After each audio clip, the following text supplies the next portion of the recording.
Aside from phony, another word getting lots of attention from the president? This growing inequality of opportunity. We've tolerated a little more inequality.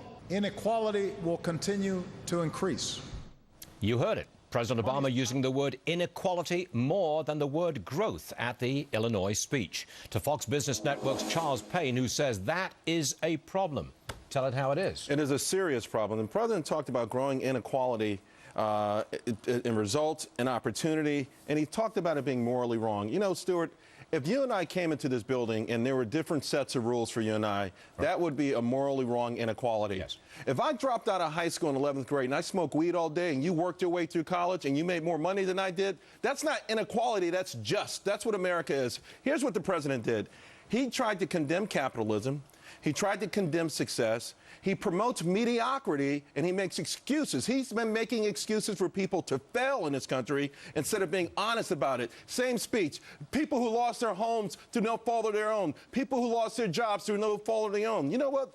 If I own a business and I have 10 employees and things get bad, I'm not going to fire my best employees. So to a certain degree, maybe you did lose it because you weren't up to snuff. But the bottom line is the president is pushing this agenda that America is somehow a mean-spirited country without opportunity, and we're going backwards, when in fact, every single year we get closer to that more perfect union that we strive for. All right, now listen to this. I've got a bite from the president's speech where he's talking about rising social tension, and I want your comment on it. Roll it, please. If we just stand by and do nothing in the face of immense change, understand that the part of our character will be lost. Our founding precept about wide open opportunity, each generation doing better than the last, that'll be a myth, not reality. The position of the middle class will erode further. Inequality will continue to increase. Money's power will distort our politics even more.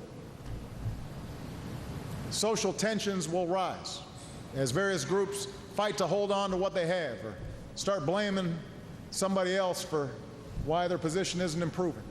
Social tensions will rise. What do you make of that?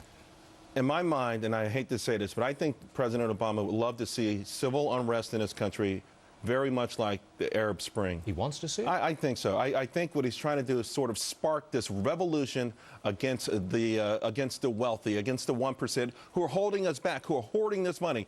You know, the Democrats, and the president used this in his speech yesterday, talk about the top 1% and how much wealth they controlled in 1979 and how much they control now, saying it's quadrupled, as if it's the same group of people who've been greedy with money and greedy with opportunity. You know who it is? It's a kid like LeBron James who's born in the bottom 1%, and now he's not only at the top 1%, but his salary skews that 1% to make it look 400% better. What that number shows is the opportunities of America, not the bad part of America, the good part of America. I'm telling you, Stuart. Wait a second. You've got more on this. You've got a special on the Fox Business Network. I know it's tonight at 8 o'clock, but I want to give our viewers a quick